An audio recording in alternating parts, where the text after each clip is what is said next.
अखिल भारतीय कीर्तन प्रसारक मंडल की ओर से आयोजित भव्य श्री राम कथा का आयोजन दिनांक 25 मई, 26 और 27 मई को लोकमान्य नगर में मंगल भवन में किया जा रहा है। समर्थ भक्त और शिवाजी महाराज के गुरु समर्थ रामदास स्वामी के अनुयायी और राष्ट्र प्रेम से ओतप्रोत उनके विचारों से प्रशिक्षित करने का व्रत लिए हुए युवा लेखक और कथाचार्य समीर लिमिया मुंबई से पधारे हैं, जिनके साथ राम कथा में प्रसंग स्वरूप राम गीतों का गायन इंदौर के प्रसिद्ध गीत रामायण कार अभय मानके करेंगे। संस्था सचिव श्रीमती भावना सालकाड़ी ने बताया, कथा के प्रथम दिवस महर्षि वाल्मीकि का अनुग्रह और महर्षि नारद जी के मार्गदर्शन का वर्णन, राम और समर्थ भक्त समीर लिमिये जी लिखित 2 पुस्तक का विमोचन, पूर्व लोकसभा स्पीकर सुमित्रा महाजन, नाना साहेब तांडेकर और अन्ना महाराज की उपस्थिति में होगा। द्वितीय दिवस कथा में राम जन्म से लेकर राम विवाह प्रसंग का वर्णन किया जाएगा।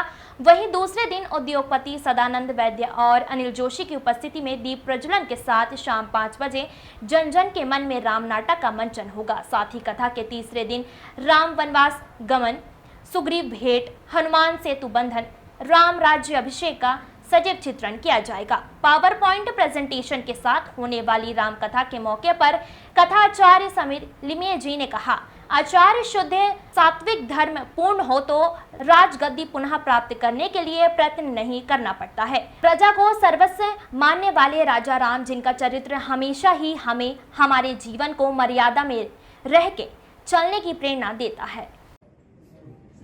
योग हा असा आहे, हे रामाकडनं शिकावं, किती दृष्टिकोन व्यापक, दुसऱ्याचा विचार पहिला करणं आणि स्वतःचा जराही काटा हलू दिला नाही, कारण माझ्या वडिलांनी शब्द दिलाय तो मला फक्त पाळायचा आहे। इथे तो कोण आहे?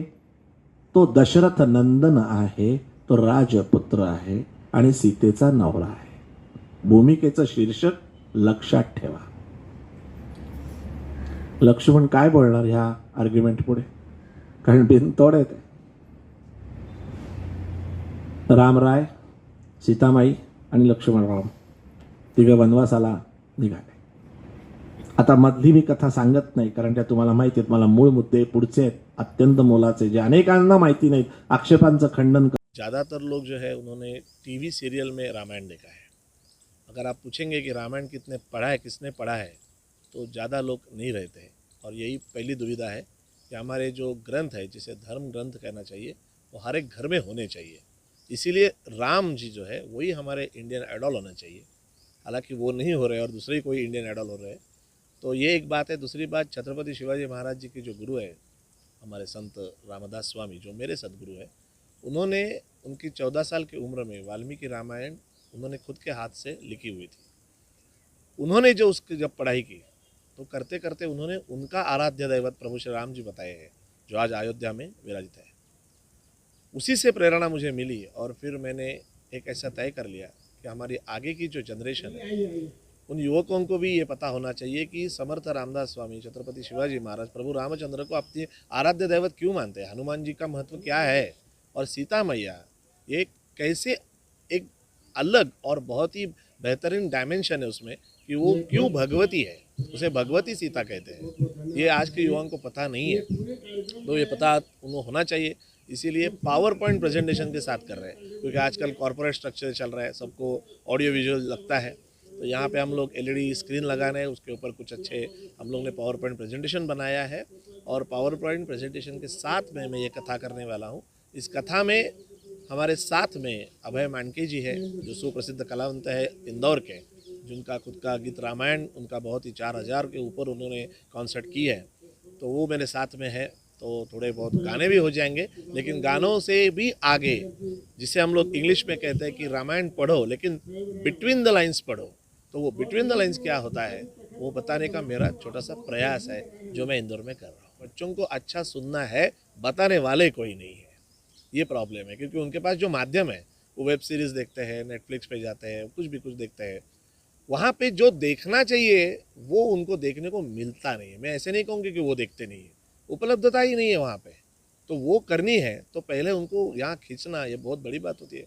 और इसके लिए या लोकमान्य नगर के जो लोग हैं वो सब मेरे पीछे खड़े हैं, और उनकी सबकी सहायता की वजह से ये हम लोग एक इस माध्यम से हम लोगों के सामने रामकथा प्रेजेंट करने का एक प्रयास कर रहे हैं। आज शाम से शुरू हो रही है, 25, 26 और 27 को मंगल भवन में है, और एयर कंडीशन है क्योंकि यहाँ पे बहुत गर्मी है, तो लोगों को पता होना चाहिए कि वो हॉल एयर कंडीशन है, कोई आपको दुविधा नहीं आएगी, आपको सुविधा सब मिलेगी। सिर्फ राम कथा सुनने के लिए घर का एक तो भी युवक या युवती उसे लेके आइए, उसे बोलिए आधा घंटा बैठ, बोर हो गए तो चले जाओ, लेकिन आधा घंटा तो आओ कम से कम। मेरा नाम समीर लिमय है, मैं समर्थ भक्त हूँ।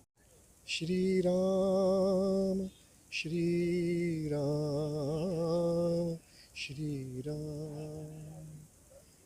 रमन्ते इति रामः, जो विश्व में चैतन्य रूप है उसे राम तत्व कहते हैं। महर्षि वाल्मीकि ने वो राम मूर्त रूप में स्थापित किया, जिसे हम लोग रामायण कहते हैं। उस रामायण को अलग अलग परिभाषित किया गया अलग अलग युग में। तुलसी रामायण हुआ जिसका नाम हुआ रामचरितमानस, गीत रामायण हुआ जो गीतों में राम कथा कही गई। आज जो शुरू कर रहे हैं समीर लिमय जी, ये समर्थ भक्त हैं और इन्होंने राम तत्व को चैतन्य तत्व से जोड़ने का और विशेषकर युवाओं में इसको प्रचारित करने का बीड़ा उठाया है। और विष्णुओं के 1000 नाम के बराबर एक राम नाम है। राम रामेति रामेति रमे रामे मनोरमे सहस्त्र नाम तत्तुल्यम राम नाम वरानने।